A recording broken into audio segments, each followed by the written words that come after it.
she really is a tough cookie, you know? She's sort of fabulous, and then everything's dance and dance, and then she just turns into this warrior, full girl power, you know? And she's tough, but at the same time, she's absolutely feminine.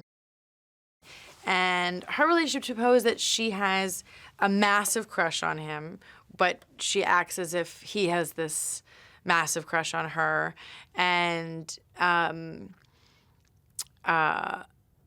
doesn't really know what hit him because she's just so full on.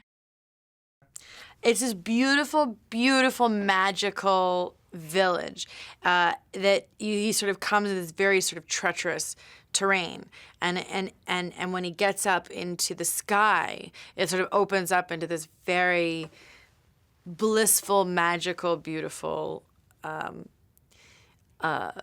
area where all of the pandas are living very harmoniously, and then you meet all of the little pandas and the triplets, the little cubs, and the older pandas, and so you meet, you know, he meets his family.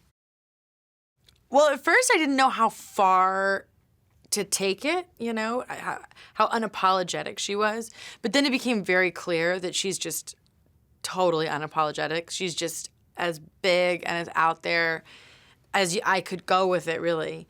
There's a little bit of a fine line, you know, because she doesn't want to be, but she's so, I mean,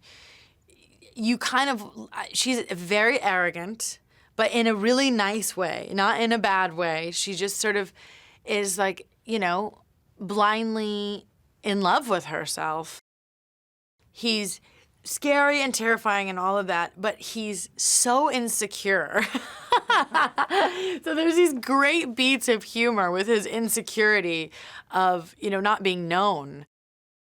One of my favorite sections when they go into the scrolls and they do the sort of old Chinese animation of why Kai became Kai, why the villain became the villain, that he was once a good guy. But the animation in that is really beautiful. The artistry is beautiful. I feel really honored. I'm really excited. You know, I was looking at the cast list the other day and the pictures and stuff, and I was like, what a cast. It's so great, you know. I feel really, I'm excited to be a part of it. I never thought, it's funny because I've been such a fan that I didn't even think like, oh, maybe one day there'd be a part in Kung Fu Panda and I would play be a voice in it. But here we are. I think it's great. I think Kung Fu Panda 3 brings all of the elements that you love to see when you watch these movies. You know, you have the more emotional, grounded moments of family and discovering who you are, and in this case, an orphan who is finally getting to connect with where he comes from and what he knows and who he is. Which there's far too many people out there who have that experience that it's very relatable. And I think even people who don't have that experience can relate to how hard that would be if you didn't know where you came from, right? So you have that sort of base, that groundedness in this film.